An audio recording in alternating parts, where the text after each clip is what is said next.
जय हिंद। एक अक्सर टॉपिक में लड़का फंसता है कि सर गंगा गंगोत्री से निकलती है या गोमुख से निकलती है। हमारे हिसाब से भैया कहीं नहीं निकलती, और आप भी अगर कंसेप्ट समझेंगे ना तो इस तरह का क्वेश्चन कभी पूछिएगा ही नहीं। और एक और फंस जाता है, सबसे ऊंचा बांध टिहरी बांध है या फिर भाखड़ा नांगल है, दोनों अपने अपने जगह पे सही है, दोनों की कैटेगरी है। समझते हैं, देखिए उत्तराखंड जो है ये उत्तर प्रदेश से टूट के सन 2000 में अलग हुआ था। उत्तराखंड को बेसिकली दो भागों में बांट सकते हैं। इसका पूर्वी भाग थोड़ा सा छोटा है जिसे कुमायूं कहते हैं, और इस साइड का भाग थोड़ा बड़ा है, गढ़वाल कहते हैं। गढ़वाल जो एरिया है यहाँ बहुत से बड़े बड़े हिमानी का मतलब है ग्लेशियर, जहां पे बर्फ के पहाड़ होते हैं उसे ग्लेशियर कहते हैं। वहां से कई नदियों का उद्गम होता है। अब इन ग्लेशियर यानी पहाड़ों के ऊपर से बर्फ कहां जाता है, तो जैसे जैसे ऊंचाई बढ़ती है प्रत्येक 165 मीटर ऊंचा जाने पर 1 डिग्री टेम्परेचर में कमी आने लगती है। यह कमी क्यों आती है ये एक अलग टॉपिक है। बस इतना समझिए कि जब आप जमीन पर रहते हैं तो आपको कई जगह से उष्मा मिलती है, सीधे सूरज से मिलता है, इधर का दीवार गर्म, इधर का दीवार गर्म, हवाएं गर्म, नीचे का जमीन गर्म, तो कई ओर से हवा गर्मी आते रहता है, तो आपका टेम्परेचर ज्यादा रहता है। जैसे जैसे आप ऊपर जाते हैं तो जो नीचे की अगल बगल का वातावरण था वो तो छूट गया, अब केवल आपको सूर्य की गर्मी मिलती है, इसलिए ऊपर जाने पर टेम्परेचर घट जाता है। टेम्परेचर घटने से जो हवा की नमी होती है, जैसे नमी हमेशा हवा में बरकरार रहती है, गर्मी में दिखता नहीं है, ठंडी में दिखता है। हम जब सांस छोड़ते हैं ना तो ठंडी में वो नमी दिखने लगती है, गर्मी में नहीं दिखता है। वही नमी इन पहाड़ों से टकरा कर एक बर्फ का स्रोत बना देती है,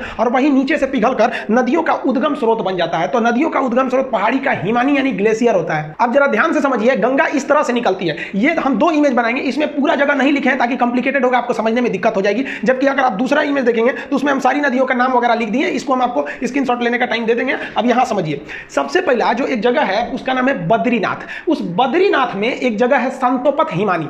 बद्रीनाथ के संतोपत हिमानी से एक नदी निकलती है जिसका नाम है धौली गंगा, विष्णु गंगा, और एक साइड से आती है धौली गंगा। तो धौली गंगा और विष्णु गंगा दो नदियां हैं। ये दो नदियां आपस में आके मिल जाती है विष्णु प्रयाग में। प्रयाग का मतलब होता है मिलन स्थल। तो विष्णु गंगा और धौली गंगा आके मिलती है विष्णु प्रयाग में, और यहां इनकी गहराइयां बराबर हो जाती हैं लगभग। जब दो नदियों के मिलने के वक्त में गहराई बराबर हो जाए तो उन नदियों का नाम चेंज कर दिया जाता है।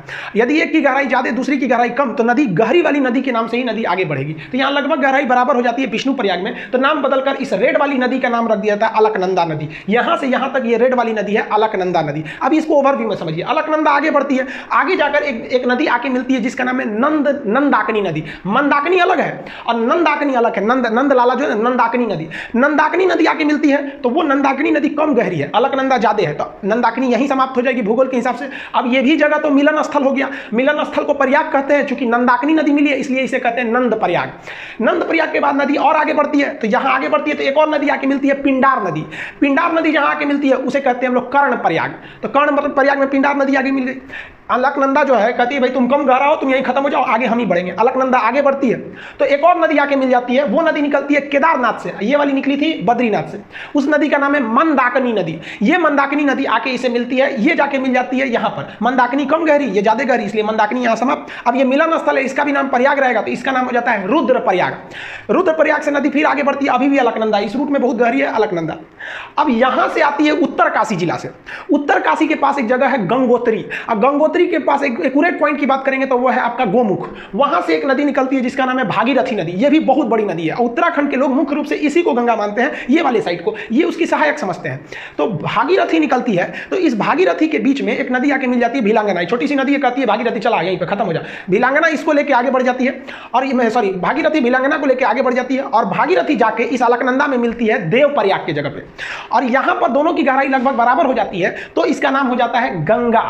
अब आप बताइए, गंगा तो इतनी नदियों से मिलकर बना है, अब इसको याद करना बड़ा टफ है, तो उसको तरीका समझिए याद करने का। देखिए विष्णु भगवान थे, इन्होंने अवतार लिया, तो कृष्ण भगवान का अवतार लिए थे ये। तो बचपन में कृष्ण भगवान का नाम क्या था, यशोदा का नंदलाल।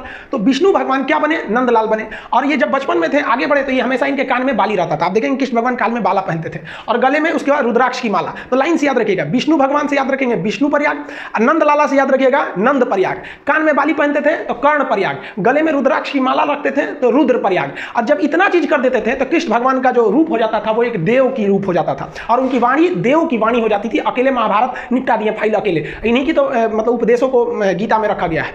तो लास्ट में वो किसका रूप ले लिए, देव का रूप ले लिए। यही 5 प्रयाग है जिसे हम पंच प्रयाग कहते हैं। जो हिंदू धर्म के हिसाब से ये पंच प्रयाग घूमना बहुत ही शुभ माना जाता है, उसे अपने जीवन में ये पंच प्रयाग घूमना चाहिए। तो कौन प्रयाग हो गया आपका, विष्णु भगवान से याद रखिएगा विष्णु प्रयाग, नंद प्रयाग, कर्ण प्रयाग, गले में रुद्राक्ष की माला तो रुद्र प्रयाग, सकल हो गया इनका किस तरह से देव की भांति इनकी रूप हो गई तो देव प्रयाग। यानी पांचों प्रयाग को मिला देते हैं पंच प्रयाग। तो सीक्वेंस आपको याद हो गया। अब पिछले स्लाइड पे चलते हैं। यहां देखिए ये वाला प्रयाग कौन सा होगा, विष्णु प्रयाग। विष्णु भगवान नंदलाला के रूप में जन्म लेंगे तो नंद प्रयाग, कान में पहनेंगे तो कर्ण प्रयाग, गले में रुद्राक्ष की माला तो रुद्र प्रयाग, और सकल हो जाएगा देव के भांति तो देव प्रयाग। ये नदियां हो गई। अब आप बताइए देव प्रयाग के आगे गंगा बनती है। तो बीपीएससी में क्वेश्चन पूछा था कि ये भागीरथी तथा अलकनंदा का संगम कहां होता है, तो वो होता है आपका देव प्रयाग में। समझ आ गया। अब इसको एक बार दोबारा समझते हैं। संतोपत है, हिमानी है बहुत बड़ा, वहां से निकलती है धौली गंगा, विष्णु गंगा, कहां मिलेगी, विष्णु प्रयाग में। नदी का नाम हो जाएगा अलकनंदा। अगली नदी नंद प्रयाग, नदी का नाम रहेगा नंदाकनी, जगह का नाम हो जाएगा नंद प्रयाग। इसे भी अलकनंदा लेके आगे बढ़ेगी और अलकनंदा में आगे जाके मिलेगी पिंडार नदी। अब की जगह कौन हो जाएगा, कर्ण प्रयाग।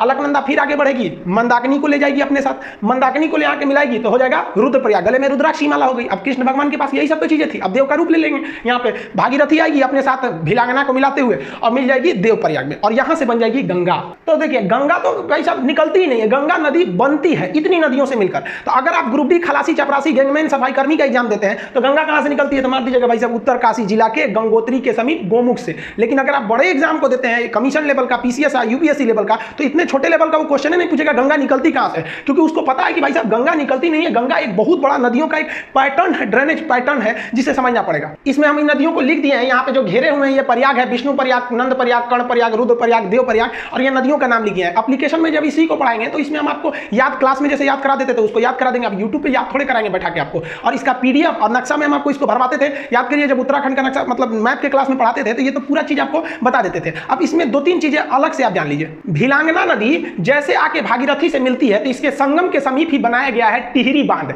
अब ये टिहरी बांध में पानी बहुत भयानक लग जाता है और इस टिहरी बांध पर खतरा होता है, इसलिए टिहरी बांध के पीछे एक सपोर्ट के लिए एक और बांध है जिसका नाम है कोटेश्वर बांध। तो टिहरी बांध किस पर है, भागीरथी नदी पर बनाया गया, इसके सपोर्ट के लिए कोटेश्वर बांध बनाया गया। जब भी बड़े बांध बनाए जाते हैं तो उसके सपोर्ट के लिए पीछे भी रहते हैं। जैसे भाखड़ा बांध बहुत बड़ा बांध है तो उसके पीछे एक और बांध है नांगल बांध। तो भाखड़ा अलग है, नांगल अलग है, ऐसे मिला के पढ़ देते हैं तो भाखड़ा नांगल एक लगने लगता है। अब दोनों बांध की कैटेगरी अलग है, दोनों में कौन ज्यादा ऊंचा है उसको समझिए। देखिए उत्तराखंड का जो टिहरी बांध है ये तो भागीरथी पर स्थित है, और पंजाब का जो भाखड़ा नांगल बांध है वो किस पर है, सतलज नदी पर। अब दोनों बांध की कैटेगरी अलग अलग है।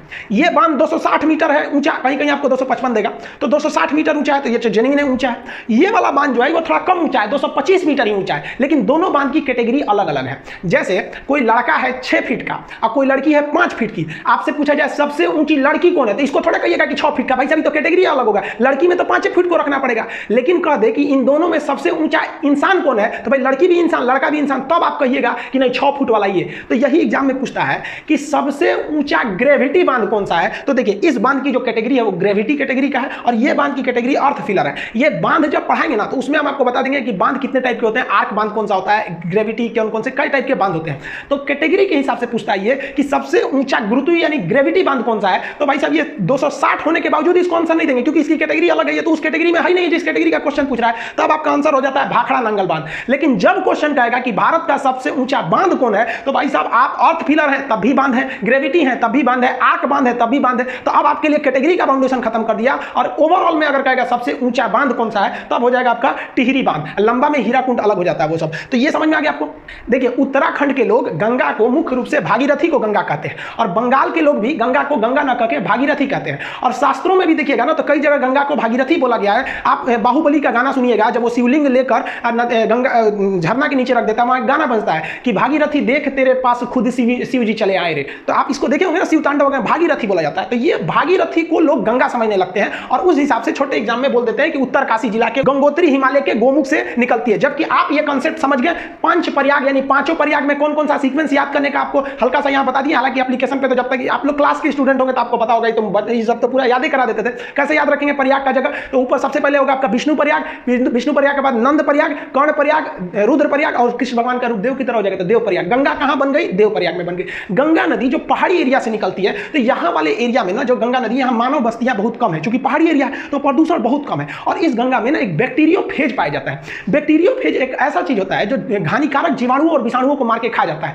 इसलिए गंगा जी के पानी में कीटाणु वगैरह नहीं लगते हैं, वो बैक्टीरियोफेज की वजह से। आईबी का एग्जाम दिए होंगे तो पूछा होगा किसके वजह से गंगा जल में कीड़े मकोड़े नहीं लगते हैं, तो बैक्टीरियोफेज ऑप्शन सी पर था। तो ये ध्यान से रखिएगा आप लोग। और आजकल देखिए हम लोग की भी कुछ गलती है, गंगा नदी में जो क्षमता है उसको पुनर्निर्माण करने की, उसमें तो हम लोगों ने अत्याचार कर दिया। कानपुर से जब गंगा निकलती है एकदम गंदगी मचा देते हैं, तो हम लोग गंगा को कुछ ज्यादा गंदा कर दिया। वो तो लॉकडाउन हो गया, तो जो हम लोग सोच रहे थे गंगा साफ करेंगे अपने से साफ हो गया, अभी थोड़ा सा ढील हुआ ना लॉकडाउन में, फिर गंदा करके हम लोग रख दिए। तो प्रकृति से हम लोग भी खिलवाड़ करते हैं, तो प्रकृति हम लोग के साथ भी कर देती है कोरोना वगैरह देखे। तो ये आप समझ में आ गया आप लोग को। इसका पीडीएफ वगैरह एप्लीकेशन जो पढ़ेंगे आप लोग, तो एप्लीकेशन पे इसका पीडीएफ और इसका जो टेस्ट हो गया अब तक कितने क्वेश्चन इससे रिलेटेड दिए गए उसमें दे देंगे। और न्यू रिक्रूटमेंट भी आ गया, आप देख रहे हैं, आप लोग को अब अच्छे से पढ़ना पड़ेगा, ही नहीं कि से छोटा मोटा पढ़ लेंगे तो रिजल्ट हो जाएगा। आई होप आप इसको समझ गए होंगे। मिलेंगे नेक्स्ट वीडियो में, तब तक के लिए जय हिंद।